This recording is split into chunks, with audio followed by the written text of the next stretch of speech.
Hi, I'm Dr. Greg Chappelle. Today we're here in this episode to talk to you a little bit about sugar.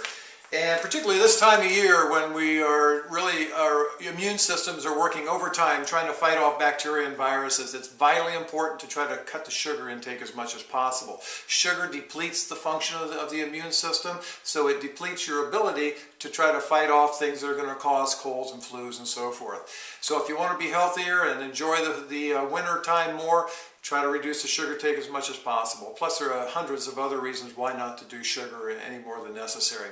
I don't know if you ever watched the movie Michael with John Travolta, but it's a fabulous movie. But in the movie, at breakfast, he has this bowl of cereal, and he's just spooning on teaspoon after teaspoon of sugar. And anytime that I ask a patient, would you do that? Would you put 8 to 10 teaspoons of sugar on your bowl of cereal? And they kind of cringe and say, well, absolutely not.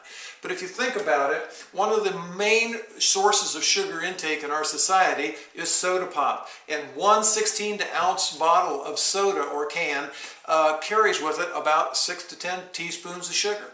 So tons of sugar that we're intaking, and you think about the people that are doing the big 32-ounce bottles every day, it's just way too much.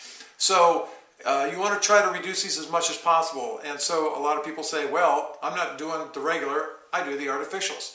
The problem with the artificial sweeteners is they're neurotoxic. They have detrimental effects on your brain and nervous system. And your nervous system is what directs and controls all functions of the human body. And when you start to have toxic effects on it, it can significantly affect how you function as a human being. So, what are your options? Oh, and back to artificial sweeteners, including Splenda. A lot of people think Splenda's okay because it's been touted as a natural substance. The chemical structure has been changed and it is not natural. It's having a very significant effects on people's health, particularly depression and so forth. So cut all the artificial sweeteners out. They're just not good for you.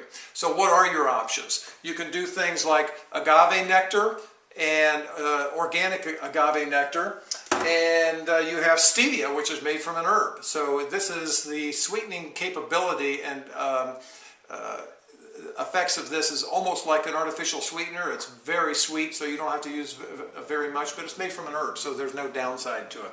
You also have honey, maple syrup, things like this. So you want to try to stay with the more natural substances. As much as you can cut this out, any sweeteners have some effect on the body, so you want to try to reduce the sweeteners as much as possible, but try to move towards the more healthy ones if you're going to use them. So every day's a choice. Choices move us towards health and wellness or towards sickness and disease. So choose well. You have one life to live. Live it well. We're here to help you. And thanks for watching. And please share this with your family and friends.